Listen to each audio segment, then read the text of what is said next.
Alright, here we go. This is Camo Gaming, and this is part 8 of our multiple part series of these talent tree builds. This one's going to be Imperial Agent, the sniper class.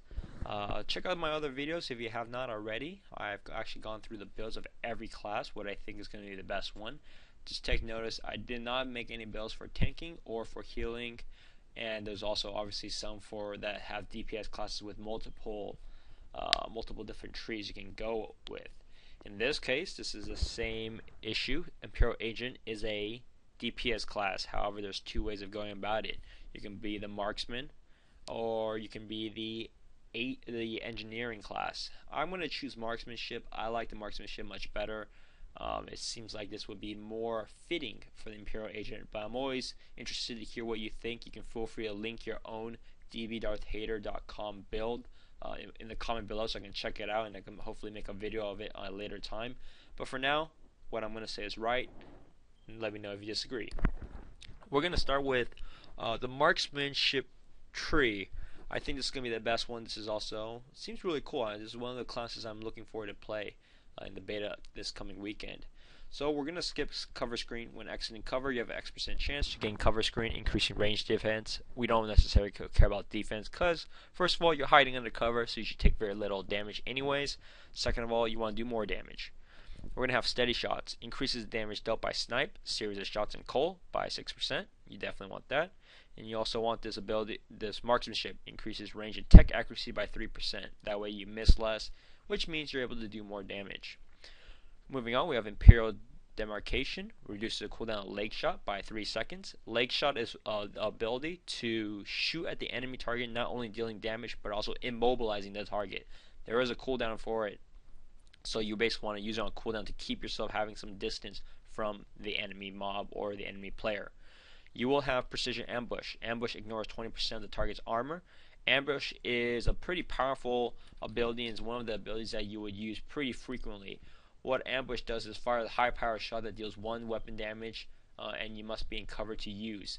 There is a cast time on this, so you would probably want to use this as one of your leading abilities, so one of your starting abilities before doing leg shots and the other shots and like coal and stuff like that.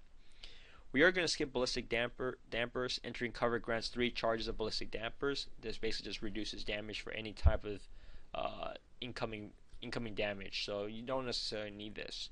You will want heavy shot. When heavy shot strikes a target within 10 meters, target is knocked back several meters. As you can see, the basic play style of the Imperial Agent Sniper is to keep yourself distance. So you should roll to cover, make sure that they can't fire at you, and then once they come near you, use your ambush, which will knock them back, or use any sort of immobilizing. Then you run to a different object so you can hide there. You will have Snapshot. Entering cover has an X% chance to make the next snipe activate instantly. Snipe is a great ability. It's a really strong ability. However, one of the weaknesses of snipe is this super long cast time. In this case, the cast time is 1 second, but because if you can get this cast time to 0, that makes you a lot more mobile. So that, I think that also makes it much better. You can also only use your snipe when you're in cover as well. That's something to note. So Diversion throws a smoking canister at the target, reducing its accuracy by 45% for 1 second and exposing the target from cover for 1 second. This is actually pretty cool. I think how this would technically work is that if the enemy is also in cover, you can throw this so they basically get revealed, and then you can shoot them, you can do all sorts of damage, and you can stun them and stuff like that. That might be an interesting concept. I'll have to try that out later.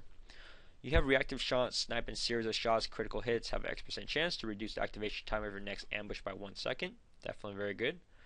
You can have Sniper's Nest, increase the energy regeneration while in cover. You will have Sniper Volley. Ambush has an X% chance to grant Sniper Volley, increasing alacrity by 3% for 3 seconds. While Sniper Volley is active, each subsequent snipe has an X% chance to build an additional stack of Sniper Volley stacks up to 3 times. Initial Sniper Volley effect cannot be gained more than once every 30 seconds.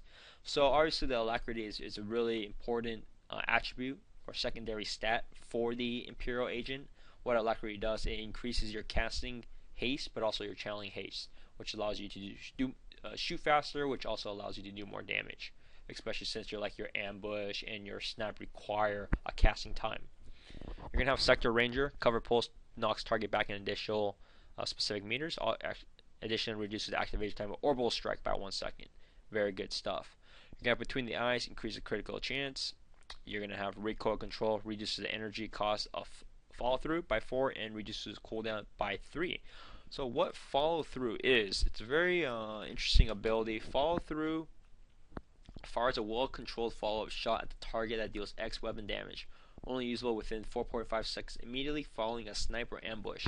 So as you can see, once you initiate your snipe or your ambush ability, you would use this follow through. This follow through is an instant, and it's an instant, so you can basically chain it as you're casting. You're basically kind of like a two-shot combo. So it's very good stuff. That's what follow through here is. So you have to level it up. We're gonna skip Pillbox Sniper. I mean, you're not gonna use Orbital Strike, I don't think, a whole lot, just because of the long cast time. Entrench, I'm not too feeling that. You will finish off with Imperial Assassin, increase the critical damage dealt, and also have Rapid Fire.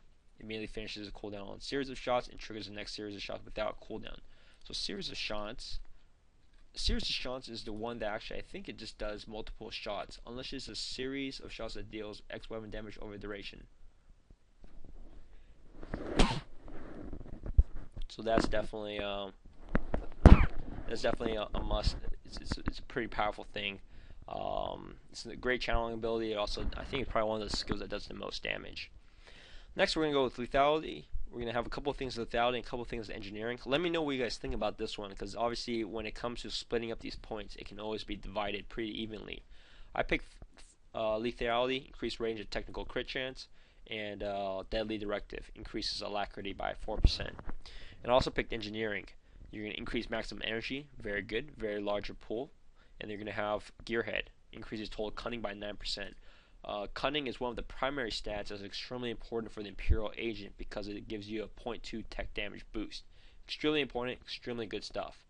So let me know what you guys think about the Imperial agent sniper class. I chose the marksmanship. I'm assuming the engineering should be pretty good. The plasma probe seems like a really cool ability, but I prefer the marksmanship. Let me know what you think. Like the video, subscribe to my channel. Check out the other videos and leave your comments below, because I'm always interested to hear what your builds are, what you're interested in playing, and what you think of this game. Alright, thanks. Peace out.